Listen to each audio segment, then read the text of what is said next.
Hello everyone, welcome back to my channel NS cooking বৃষ্টি। আজকের রেসিপিতে আমি নিয়ে এসেছি ছোটো মাছের ভর্তা রেসিপি। আমরা তো শুধু ছোটো মাছের রান্নাই খেয়ে থাকি, কিন্তু অনেক সময় আছে ছোটো মাছের ভর্তাও খেতে মন চায়।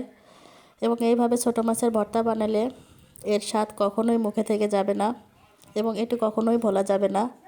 একদম সহজ রেসিপিটা আজকে আমি ছোটো মাছের ভর্তা বানিয়েছি। চলুন রেসিপিটি দেখে নেওয়া যাক। তার জন্য প্রথমে চুলায় একটি ফ্রাই প্যান দিয়েছি, তার মধ্যে আমি রান্নার তেল দিয়ে দিয়েছি। তেল গরম হয়ে আসার পর তার মধ্যে দিয়ে দিলাম পেঁয়াজ কুচি, কাঁচামরিচ আর দিয়ে দিলাম রসুন। এই সবগুলোকে ভালোভাবে ভেজে নিতে হবে। তো কিছুক্ষণ আমি নেড়েচেড়ে খুব ভালো করে ভেজে নিয়েছি। এবার একটি প্লেটের মধ্যে সবগুলো তুলে নিচ্ছি। ভালোভাবে সবগুলো তুলে নিয়ে একই প্যানের মধ্যে দিয়ে দিলাম কিছু ছোটো মাছ। এগুলো চান্দা মাছ। তো ছোটো মাছগুলো হালকা হলুদ এবং লবণ দিয়ে কিছুক্ষণ ভালো করে ভেজে নিব। এই মাছের ভর্তা কিন্তু এইভাবে বানালে খুবই টেস্টি হয় খেতে। অনেকেই হয়তো অনেক রকমভাবে বানিয়ে থাকে, কিন্তু আমার এই রেসিপিটি হচ্ছে সবচেয়ে সহজ রেসিপি এবং অনেক মজাদার রেসিপি এবং খুবই অল্প সময়ে বানানো যায় এই ভর্তাটি। তো ভাজা হয়ে গিয়েছে, এখন মাছগুলোকে একটা বাটির মধ্যে তুলে নিচ্ছি। অতিরিক্ত কড়া করে ভাজিনি।